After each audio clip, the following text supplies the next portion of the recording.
Həkimdir, yaxud da tibb bacısıdır. Sertifikasiya imtahanından keçmədisə, yaxud da lazımlı balı toplamadısa, növbəti 6 ay ərzində o işində də qalır, maaşını da alır. 5 ildən bir imtahan verməyə ehtiyac yoxdur bunlara. Pensiya yaşı azaldıla bilərmi? Dünyanın heç bir ölkəsində pensiya yaşının azaldılması müzakirə mövzusu deyildir. Azərbaycanda təxminən 150 mindən çox pensiyaçı pensiya yaşına çatmamış, yəni real 65 yaşa çatmamış pensiya çıxmır. Hal-hazırda 5 və daha çox uşağı olan ailələr çox uşaqlı ailə sayılır. Və bu ailələrin sayı getdikcə azalır. Və biz düşünürük ki, çox uşaqlı ailə anlayışına baxmaq, uşaqların sayını daha da azaltmaq lazımdır. 3 və yaxud 4 uşaq olanlar da vaxtından əvvəl pensiya çıxmaq hüququ əldə edə bilirlər. Sizin şəxsən özünüzün nə qədər pensiya kapitalınız yığılıb? Və bizi də kifayət qədər, yəni yüksək maaş alan kateqoriya daxil olduğumuza görə bizim pensiya kapitalımız kifayət qədər yüksəkdir. Qəbuldasan. Yenə bu ağırlıq, festal həddən artıq qida qəbulundan sonra yaranan xoşagəlməz hisslərin öhdəsindən gəlməyə kömək edir. Həzmi yaxşılaşdırmaq üçün festal Anonslardan da izlədiyiniz kimi pensiya yaşı azaldıla bilərmi? Kimlər vaxtından tez pensiyaya çıxa bilər? Çox uşaqlı ailələrə verilən müavinət artırılacaq. Bu və digər maraqlı suallar ətrafında danışacağıq. Çox maraqlı və sizin üçün aktual olacaq məlumatlar alacaqsınız. Əziz Asan TV izləyiciləri və Asan Radioda səsimizi eşidənlər, hər vaxtınız xeyir olsun. Biz bu mövzular ətrafında Qəbuldasan verilişində Milli Məclisin Əmək və Sosial Siyasət Komitəsinin sədri Musa Quliyev ilə söhbət edəcəyik. Xoş gəlmisiniz Musa müəllim. Xoş gördük. Təşəkkür edirik gəldiyiniz üçün. Keçək suallarımıza. Əmək və Sosial Siyasət Komitəsində hazırda hansı qanun layihələri üzrə işlər gedir? Ümumiyyətlə, hansı, belə deyək də, sahələrdə çatışmazlıqlar hələ də var və biz gözləyirik ki, yaxın vaxtlarda onların həlli olacaq? Ümumiyyətlə, Əmək və Sosial Siyasət Komitəsinin profili pensiya təminatı, sosial müavinətlər, ünvanlı sosial yardım, cümlədən əmək münasibətləri və turizm sahəsindəki münasibətlərin hüquqi tənzimlənməsi və qanun yaradıcılığı məsələləri ilə komitə məşğul olur.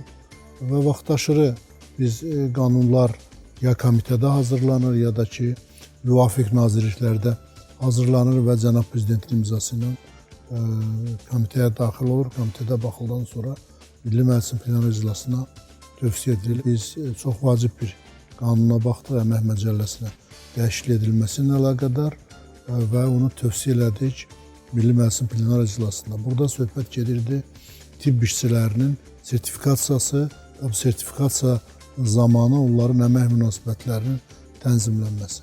Mövcud qanuna görə, indi hal-hazırdakı vəziyyətə görə, əgər tibb işçisi, tutaq ki, həkimdir, yaxud da tibb bacısıdır, sertifikasiya imtahanından keçmədisə və yaxud da sertifikasiya imtahanını verdi, müvafiq bal toplamadısa, o deməli, öz işindən kənarlaşdırılırdı, maaş almırdı, müvafiq təzədən kursa gedirdi və 6 aydan sonra təkrar imtahan verirdi və imtahanın nəticələrinə uyğun olaraq onun haqqında qərar qəbul olunurdu. Və bu, təbii ki, bizə də çoxlu suallar və müraciətlər ünvanlanmasına səbəb olurdu ki, 6 ay ərzində bu həkimdir, yaxud tibb bacısı öz praktik vərdişlərindən kənarda qalır, maaş almır, sosial və psixoloji gərginlik keçirir.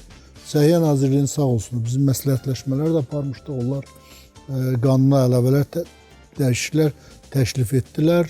Artıq dəyişiklik oldu ki, əgər sertifikasiya imtahanından keçmədisə, yaxud lazımlı balı toplamadısa, növbəti 6 ay ərzində o işində də qalır, maaşını da alır, fəaliyyətini davam etdirir. Sadəcə ona zaman verilir ki, o hazırlaşsın və yaxud əlavə kursa getsin. 6 aydan sonra isə növbəti imtahanını versin. Ondan sonra növbəti imtahanı verməyəndən sonra isə artıq o deməli öz peşə əmək qabiliyyətini davam etdirə bilməyəcək, çünki peşə yararlılığı aşağıdır. Başqa bir vacib məsələ ondan bağlıdır ki, elmlər doktorudur, yaxud tibb üzrə fəlsəfə doktorudur, elmi pedaqoji fəaliyyətlə məşğuldur, yaxud da ki, doktorantdır. Bunlar da 5 ildən bir imtahan verməyə ehtiyac yoxdur bunlara. Bunlar daim öz üzərində işləyir bu insanlar. Elmi məqalələr çap edirlər, jurnallarda, kitablarda bunların tədqiqatları çap olunur. Müxtəlif simpoziumlarda iştirak edirlər, o cümlədən beynəlxalq konferanslarda iştirak edirlər, çıxış edirlər. Bütün bunlar hamısı bal hesabı ilə hesablanır. İl ərzində 6 deyək ki 50 bal toplayıbsa, 5 il ərzində 250 bal toplayıbsa, bu artıq imtahan vermədən sertifikat almaq hüququ əldə edir. Yəni sertifikasiyaya ehtiyac yoxdur. Yəni ehtiyac qalmayacaq, çünki bu daim o 5 il sertifikasiya nədir? Sertifikasiya onun bilik bacarıqlarının yoxlanılması. Bu da ki daim bu prosesin içində iştirak eləyibsə, təzədən elmlər doktoru tutaq ki, hər gün leksiya oxuyursa tələbələrə, yaxud da gedib məqalələr çap edirsə, dissertantla elmi rəhbərlik edirsə, başqa xarici ölkələrdə simpoziumlara, konqreslərə gedirsə, tədqiqatlar aparırsa, təzədən gedib bir də imtahan vermənin ehtiyac yoxdur yəni. Bu mənada yəni biz bu qanunu da qəbul etdik. Təbii ki bizim komitənin əsas ağırlığı pensiya təminatı ilə bağlıdır. Pensiya islahatları bilirsiniz ki, davamlı gedən islahatlardır. Heç zaman bitmir, onda deyil. Və artıq 2006-cı ildən başlayaraq biz Azərbaycanda pensiya təminatının sığorta sisteminə keçmişik, yəni fərdi sığorta sisteminə keçmişik. Ondan sonra, o dövrdən sonra yeni bizim əmək pensiyaları haqqında qanun qəbul olunub və vaxtaşırı da bu qanunlara dəyişiklik edilir. İndi pensiya ilə bağlı üzr istəyirəm, suallar davamlı olaraq verəcəm, təqdim edəcəm. Bayaq qeyd elədiyiniz məsələ ilə bağlı o artıq qanuna edilən dəyişikliklər təsdiqləndi və qüvvəyə mindi, yoxsa komitələrdə təsdiqləndi birinci oxunuşda. Plenar iclasa tövsiyə olunub, hələ plenar iclasa çıxmayıbdır. Plenar iclasdan sonra isə növbəti ikinci və üçüncü oxunuşları olacaqdır. Çünki birinci oxunuşda adətən qanunun konsepsiyası təsdiq olunur. Qəbul olunursa konsepsiyası, ikinci oxunuşda artıq qanunun maddələri üzrə müzakirəsi gedir. Hər hansı maddədə hansısa dəyişiklik, əlavə lazımdır, bunlar olunur. Üçüncü oxunuş isə, əgər hər hansı ikinci oxunuşda təkliflər verilibsə, üçüncü oxunuşda bu təkliflər ya qəbul olunur, ya da qəbul olunmursa, millət vəkillərinə bu barədə məlumat verilir ki, hansı səbəbdən qəbul olunmur. Bu baxımdan artıq necə deyil, biz yola başlamışıq. Yəqin ki, yaz sessiyası ərzində dediyimiz qanun tam qəbul olunacaq və artıq bundan sonraki devirdə biz dediyimiz qaydada sertifikasiya imtahanları həyata keçiriləcək. Aydındır. Musa müəllim, bizi həm Asan Radioda dinləyənlər üçün, həm də Asan TV-də izləyənlər üçün çox maraqlı və vacib olan bir sualı səsləndirmək istəyirəm. Çünki bununla bağlı çox suallar olur. Pensiya yaşı azaldıla bilərmi? Ümumiyyətlə bu məsələ gündəmdədir, yoxsa yox? Bu məsələ xeyli vaxtdır ki, müzakirə olunur, yəni hökumətdə deyil. Sosial şəbəkələrdə müzakirə olunur, mətbu orqanlarda müzakirə olunur. Ola bilsin, müəyyən ictimai təşkilatlarda da bu məsələlər müzakirə olunur. Bu günləri hökumətin belə bir problemi yox. Və dünyanın heç bir ölkəsində pensiya yaşının azaldılması müzakirə mövzusu deyildir. Pensiya yaşının azaldılması, yaxud artırılması birinci növbədə ölkədəki demografik proseslərlə bağlıdır, iş yerləri ilə bağlıdır, insanların təminatları ilə bağlıdır və heç şübhəsiz ki, bir də sağlamlığı ilə bağlı olan məsələdir. Azərbaycanda və dünyada orta ömür artır. Ömür artır və insanlar da, sağlamlıqları da kifayət qədər imkan verir. Ona görə də pensiya yaşının azaldılması vətəndaşlarımızın özünə də sərfəli deyil. Məsələn, Amerikada 3 pilləli pensiya təminatı sistemi var. Kim istəyir 60 yaşında çıxar pensiyaya, kim istəyir 65 yaşında çıxar, kim istəyir 70 və 70-dən sonra çıxar. Amma 60 yaşında pensiyaya çıxan adam 70 yaşında pensiyaya çıxandan təxminən 50% az pensiya alacaqdır. Çünki müddət uzundur axı, bu onu daha çox pensiya alacaqdır. Bu mənada o seçimlər verilir. Bizdə isə hələlik bu imkanlara yoxdur, bu imkanlara baxılmır. Pensiya yaşı qadınlarda hal-hazırda 64-dür, kişilərdə 65-dir, təsdiq olunubdur və pensiya yaşının azaldılması yalnız xüsusi qrup pensiyaçılara şamil olunur. Azərbaycanda təxminən 150 mindən çox pensiyaçı pensiya yaşına çatmamış, yəni real 65 yaşa çatmamış pensiya çıxırlar. Bunlar kimlərdir? Ağır və təhlükəli şəraitdə işləyənlərdir, pilotlardır, 5 və daha çox uşağı olan analardır, əgər ana yoxdursa atalardır, əlil uşağa qulluq edən onların anaları və yaxud atalarıdır, 70 yaşdan yuxarı təhna ahla qulluq edən, ailə üzvünə qulluq edən bu şəxslərdə 5 ildən 20 ilə qədər pensiya çıxmaqdan ötürü yaş azaldılır. Deyək ki, cırtdan boyluq belə deyək, bir xəstəlik var, hipofizar nanizm deyirlər. Onlar 20 il tez çıxırlar pensiyaya. Yəni bu kateqoriyası sağlamlıq imkanına və sosial vəziyyətinə görə insanlarımız var ki, pensiyaya tez çıxır. Tutaq ki, neft sahəsində işləyir, dənizdə işləyir, kimya sənayesində işləyir, ağır metallurgiya sənayesində işləyir, təyyarə deyək ki, hava məkanında çalışan insanlarımız var. Bunlar pensiyaya tez çıxırlar. 40 yaşında, 50 yaşında hərbiçilərimiz var ki, bunlar pensiyaya 40 yaşdan 50 yaş arasında pensiyaya çıxırlar. Bu belə bir kateqoriya bir 150 min pensiyaçımız var. Amma qalan bütün vətəndaşların pensiya yaşının azaldılması bu gün gündəmdə deyil və o həm də sosial və iqtisadi bir sifariş də yox. Aydındır. Müsəlman, qadınların pensiyaya çıxması qaydasında ümumiyyətlə dəyişiklik edilməsi haqqında təkliflər səsləndirilir. Ümumiyyətlə hansı qadınlar pensiyaya daha tez çıxması təklif olunur? Siz dediniz, bəli, bu təkliflər var. Bizim komitədə də səslənib. Onu da deyim ki, o təkliflərdə müsbət məqamlar var və biz də o təklifləri dəstəkləyirik. Bu nə ilə bağlıdır? Hal-hazırda 5 və daha çox uşağı olan ailələr çoxuşaqlı ailə sayılır və bu ailələrin sayı getdikcə azalır. Və biz düşünürük ki, çoxuşaqlı ailə anlayışına baxmaq, uşaqların sayını daha da azaltmaq lazımdır. 3 ya 4 uşağı olanlar artıq çoxuşaqlı ailə sayılsın. Bu model dəyişərsə, təbii ki, çoxuşaqlı ana anlayışı da dəyişəcəkdir və artıq 3 və yaxud 4 uşaq olanlar da vaxtından əvvəl pensiyaya çıxmaq hüququ əldə edə bilərlər. Bu amma hələlik təklif səviyyəsindədir. Bəli, komitənin də təşrifinə ibarətdir və ümumiyyətlə biz düşünürük ki, artıq hökumət demoqrafik inkişafla bağlı bir dövlət proqramı üzərində işləməyə başlamalıdır. Çünki Azərbaycanda, ümumiyyətlə bütün dünyada demoqrafik reqres gedir. Yəni insanların, oğlanların sayı o qədər də sürətlə artmır. Bəzi qrup ölkələrdə artır. Afrikada, deyək ki, Hindistanda, bəzi deyək Asiya ölkələrində insan doğulanların sayı ölənlərin sayını 2 və daha çox üstələyir. Amma inkişaf etmiş ölkələrdə və bir çox inkişaf etməkdə olan dövlətlərdə bərabərləşir yoxsa yox? Bərabərləşmək də yox, artıq depopulyasiya gedir. Rusiyada və Avropada artıq bir çox ölkələrdə ölüm doğumu üstəlir. Azərbaycanda isə bu nisbət hələlik doğumun xeyrinədir. Təxminən ildə bizdə bir 100 min, 110 min uşaq doğulur. 55-60 min insan dünyadan dəyişir. Təxminən 60 minlik bizdə hər il artım var. Amma 10 il, 15 il bundan qabaq bu rəqəm 100 minin üzərində idi artım. Deməli, bizdə də azalma gedir. Bu tendensiya davam edərsə, təxminən 2035-ci ildən sonra Azərbaycanda doğulanla ölənin sayı bərabərləşəcək. 2045-dən sonra isə depopulyasiya riski yarana bilər. Buna görə biz indidən artıq demoqrafik inkişafla bağlı proqram qəbul etmək, bu kompleks bir proqram olmalıdır.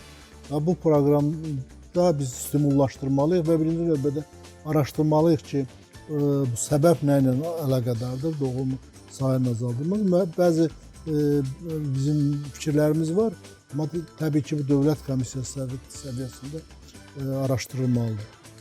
Bu belə bir proqram qəbul olunarsa, şübhəsiz ki, çoxuşaqlı ana anlayışı da dəyişəcəkdir.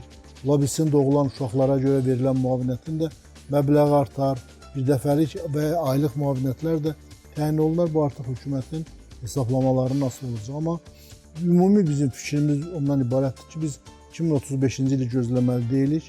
İndidən artıq demoqrafik inkişafla bağlı dövlət proqramı qəbul etməliyik, hazırlamalıyıq və önləyici addımlar atmalıyıq. Aydındır. Müsəlman, ailə başçısını itirməyə görə müavinətin verilməsində hansı kriteriyalar var? Yəni, qanunda çatışmazlıqlar var, çünki bəzən narazılıqlar olur. Yox, heç bir çatışmazlıq yoxdur. Ümumiyyətlə, ailə başçısını itirmə bir sığorta hadisəsidir, sosial sığorta hadisəsidir. Pensiya və müavinət də kimə verilir? Hər hansı sığorta hadisəsi olduğu zaman verilir. Yəni, biz işləyirik, çalışırıq, bugün pensiya fonduna əmək haqqımızdan 25% hər ay ödəniş edirik, amma biz pensiya almırıq, düzdürmü? Çünki pensiya almaq üçün pensiya sığorta hadisəsi baş verməli. Sığorta hadisəsi nədir? Ya gərək pensiya yaşına çatasan, ya gərək əlilliyin, xəstəliyin ola, ya da siz dediyiniz kimi ailə başçısının itirmə hadisəsi baş verir. Yəni, üç halda bu sığorta hadisəsi baş verir. Əlilliyə görə yaşa görə, bir də ailə başçı itirməyə görə. Ailə başçı itirməyə görə pensiya almaq hüququ ailənin hansı üzvlərinə verilir?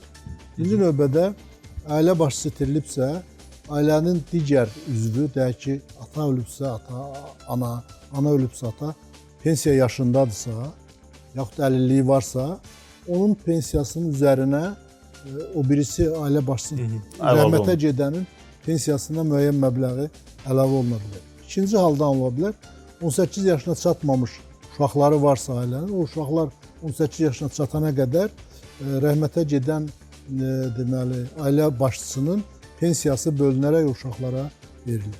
Üçüncü halda yaşından asılı olmayaraq, uşaqlıqdan əlil olan ailənin övladı varsa, uşağı varsa, ola 60 yaşına, 65 yaşına qədər də ailə başçısı itirməyə görə pensiya ala bilər. Yəni burada bir şey yox. Sizin dediyiniz sualda, mətbuatda da biz oxuruq, bizə də müraciət olunub ki, pensiya kapitalının ailə üzvlərinə vaxtından əvvəl verilməsi. Bu indiki halda mümkün deyil, amma Azərbaycanda hal-hazırda özəl pensiya fondlarının yaradılması ilə bağlı qanun hazırlanır. Özəl könüllü sosial sığorta ilə bağlı qanun hazırlanır. Bu qanun qəbul olunandan sonra özəl sosial müdafiə fondları yaranandan sonra müqavilə əsasında istədiyi vaxt o pensiya kapitalını vətəndaş götürmək imkanı əldə edəcək. Aha, bu səbəb pensiya kapitalı məsələsindən danışdınız. Mənim üçün çox maraqlıdır ki, sizin şəxsən özünüzün nə qədər pensiya kapitalınız yığılıb, bir özünüz hesablamısınız yoxsa? Onu hesablamışıq. O pensiya kapitalının açıqlanması biraz o məxfi məsələdir. O lazım deyil. O maaşa bağlı bir məsələdir. Kim çox maaş alırsa, çox qazanc əldə edirsə, çox ödəyirsə, onun da pensiya kapitalı yüksək olur və bizi də kifayət qədər, yəni yüksək maaş alan kateqoriya daxil olduğumuza görə bizim pensiya kapitalımız kifayət qədər yüksəkdir. Amma millət vəkilləri və bir qrup hərbiçilər də var, burada dövlət qulluqçuları var, hakimlər var. Bunların pensiyalarına kapitalından başqa əlavələr də əlavə olunur. Çünki qanuna görə millət vəkili və yaxud da dövlət qulluqçusu və yaxud da hərbi qulluqçu, hakim, mərkəzi seçki komissiyasının üzvləri və s. pensiya çıxanda əmək haqlarının 80% məbləğində pensiya alır. Bu mənada bizim kapitalımız kifayət qədər var, amma hələlik pensiya yaşında olmadığımıza görə biz ondan istifadə edirik. Aydındır. Təşəkkür edirik Musa müəllim. Deməli, siz ətraflı danışdınız. Sadəcə bu sualı belə deyək də konkretləşdirib vermək istəyirəm ki, ümumiyyətlə hansı şəxslər vəfat edəndə pensiyası ailəsinə verilir? Birinci o şəxs pensiyada olmalıdır, pensiyası olmalıdır. İkinci onun ailə üzvlərinin içərisində o pensiya almaq hüququ olan insanlar olmalıdır. Ya uşaqları olmalıdır, ya əlilliyi olan uşaq olmalıdır, ya da həyat yoldaşına verilə bilər.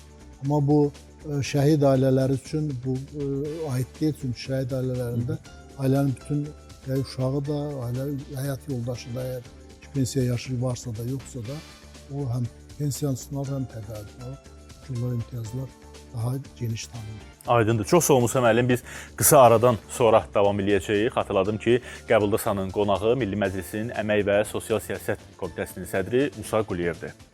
Qəbuldasan. Yenə bu ağırlıq, festal həddən artıq qida qəbulundan sonra yaranan xoşagəlməz hisslərin öhdəsindən gəlməyə kömək edir. Həzmi yaxşılaşdırmaq üçün festal Qaldığımız yerdən davam edirik. Bir daha xatırladım ki, Qəbuldasanın qonağı Milli Məclisin Əmək və Sosial Siyasət Komitəsinin sədri Musa Quliyevdir. Musa müəllim, Qarabağ müharibəsi şəhidlərinin, ailələrinin və qazilərin mənzil məsələsi ilə bağlı istəyərdim fikir bildirək. Ümumiyyətlə, hər hansı bir yeniliklər gözlənilir? Bu məsələdə demək olar ki, heç bir problem yoxdur və Azərbaycan dünyada bəlkə yeganə bir dövlətdir ki, qısa müddət ərzində şəhidlərini və qazilərini evlərlə, mənzillərlə təmin edilir, tam təmir olunmuş şəraitdə, bəzi hallarda hətta mebelləşdirilmiş şəraitdə və indiyə qədər 15 mindən çox şəhid və qazi ailəsi mənzillərlə təmin olunubdur. Proses davam edir. Onda deyim ki, 2014-cü ilə qədər növbəyə dayanan bütün Qarabağ, 1-ci Qarabağ müharibəsinin şəhidləri və qaziləri mənzillərlə təmin olunubdur. 2-ci Qarabağ, yəni Vətən müharibəsi dediyim 44 günlük müharibədə şəhid olan, qazi olanların tam əksəriyyəti mənzillərlə təmin olunubdur. Bir qisminə onlara torpaq sahələri verilib, bir qisminə dövlət həmin torpaq sahələri kənd yerində yaşayanlar fərdi evlər tikiblər, mənzillər tikiblər. Bir qismi də dövlət tərəfindən tikilən binalarda mənzillərlə təmin olunublar. Az bir qismi qalıbdır. Mən bilirəm, yaxın bir illərmi, 2 illərmi hamısı tam təmin olunacaqdır. Onda deyim ki, biz artıq Qarabağ və Şərqi Zəngəzur işğaldan azad olunan sonra çox sürətli quruculuq bərpa işləri gedir. Bu məcburi köçkün qardaşlarımız üçün Bakı ətrafında, o cümlədən Gəncə ətrafında tikilən mənzillərdən 5000 mənzil artıq verildi ki, Əmək və Sosial Müdafiəsi Nazirliyinə ki, ehtiyacı olan digər kateqoriya insanlar arasında bunlar bölünsün. Hal-hazırda bu proses gedir. Təkcə şəhid ailələri və Qarabağ müharibəsi qaziləri deyil, ehtiyacı olan digər kateqoriyadan olan şəxslərimiz, o cümlədən gözdən olan əlillərdir, Çernobıl əlillərdir, başqa kateqoriyalara sosial müdafiə ehtiyacı olan şəxslər də mənzillə təmin olunacaq. Aydındır. Müsəlman, siz lap əvvəldə qeyd edədiniz tibb işçilərlə bağlı. Belə bir sualımız var ki, 65 yaşına çatan tibb işçilərinin əmək müqaviləsinin müddətinin uzadılması məsələsi təkliflər sırasındaydı. Səhv eləmirəmsə 1 il müddətinə.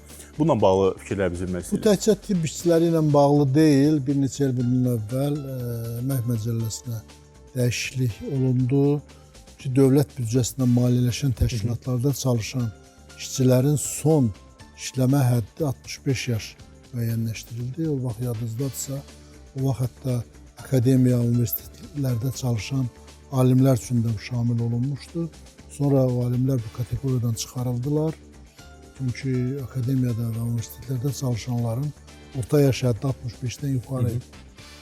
Amma digər vətəndaşlarımız üçün qaldı və bu da bizə çoxlu müraciətlərə gətirib çıxarır və bəzi hallarda vətəndaşlarımızın haqlı narazılığına gətirib çıxarır ki, 65 yaşım nə olsun ki, mən sağlamlığım imkan verir, biliyim, bacarığım yerindədir, sertifikasiya imtahanını vermişəm, mən nəyə görə işləməyim və davam etməyim və nəyə görə özəl sektorda mən işləyə bilərəm, amma dövlət sektorunda işləyə bilmərəm. Buna görə də mən Milli Məclisdə də bu məsələni qaldırmışam. Mənim şəxsi düşüncəmə görə yaş əmək fəaliyyəti üçün əngəl ola bilməz. Elə insanlar var ki, 100 yaşına yaxındır, amma yenə də əmək fəaliyyətinə məşğuldur, yaradıcılıqla məşğuldur, araşdırmalarla İndi o təklifdə o 1 il müddətidir də, yoxsa yox, bu əlavə? bir təklif olundu ki, 3 ay, ümumiyyətlə qanunda belə bir ciddi bir maneə yoxdur. 70 yaşına qədər işləyə bilərlər. Amma hər il bir dəfə artırılmaqla, bir il müddətində artırılmaqla 70 yaşına qədər müəssisəyə lazımdırsa işləyə bilər. 5 dəfə artırılır. Amma bəzən görürsən ki, 3 ay artırırlar, daha 2 ay artırırlar belə. Bu da yəni qanun pozuntusu deyil. Sadəcə vətəndaşın vəziyyətini yüngülləşdirməkdən ötürü bizim deputatların verdiyi bir təklifdir ki, ildə bir dəfə artırılsın bir il müddətdə, o həmin müddət ərzində müşahidə aparılsın, onun iş qabiliyyəti necədir, iş keyfiyyətləri necədir, işin səmərəli necədir və s. Amma eyni zamanda başqa bir variantda istifadə eləmək olar. Bizim regionlarda çoxlu sayda həkim və müəllim, o cümlə orta tibb işçisi vakansiyaları var. Ora yönəltmək olar, yaxın bölgələrə yönəltmək olar.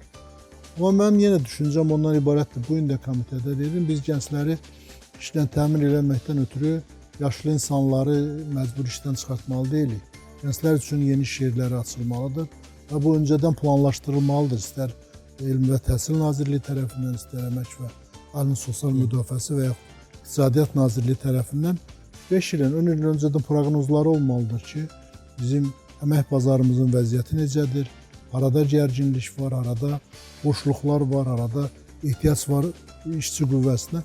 Bunlar planlı şəkildə həyata keçirməlidir. Yoxsa ümumi şəkildə tutaq ki, Bakıda qəbul olunan bir qaydanı Daşkəsənə yaxud Lerikə, Gədəbəyə şamil etmək doğru deyildir. Çünki orada əksinə vakansiya çoxdur, iş qabiliyyətinə, işçiyə ehtiyac var, amma orada da sən müəllim, həkimi 65 yaşın oldu, səni işdən çıxardıram. Bu da işindən olur, əlavə qazancından olur. Orada gedən mütəxəssis olmadığına görə orada da iş pozulur. Bu mənada öncədən tənzimləməyimiz tərəfdarıyıq. Aydındır.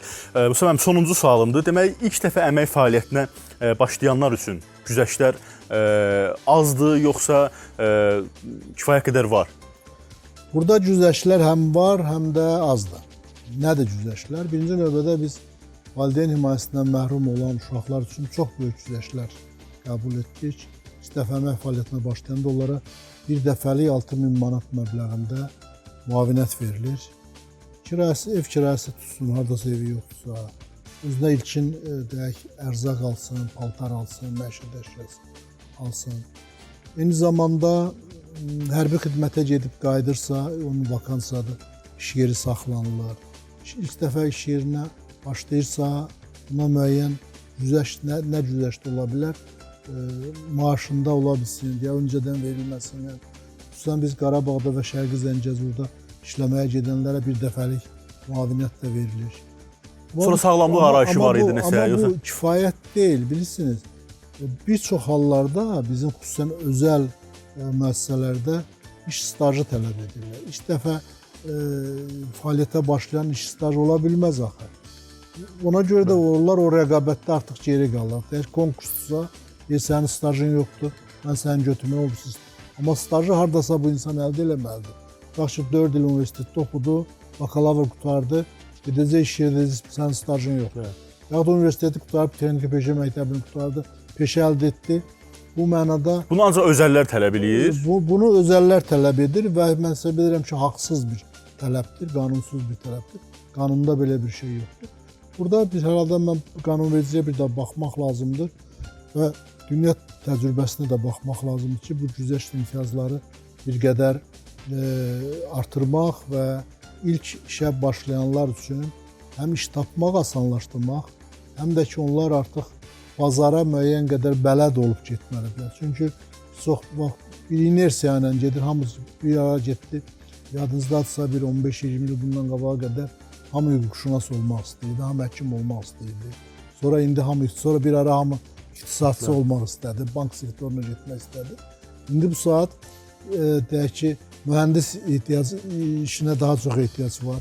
Kompüter texnologiyaları, o cümlədən deyək, informasiya təminat sisteminə daha çox ehtiyac var. Orada görsən, təxəssüsümüz yoxdur. Yəni, bunlar hamısı planlı şəkildə, balanslı şəkildə həyata keçirilməlidir. Aydındır Musa müəllim. Çox sağ olun. Ətraflı məlumata görə, gəldiyinizə görə minnətdarıq sizə. Sağ olun. Mən də sizə təşəkkür edirəm. Çox sağ olun. Asan TV və Asan Radioda Qəbuldasanın qonağı Milli Məclisin Əmək və Sosial Siyasət Komitəsinin sədri Musa Quliyev idi. Mən sizinlə növbəti görüşümüzə kimi sağollaşıram. Özünüzdən və sözünüzdən müğayət olun. Qəbuldasan.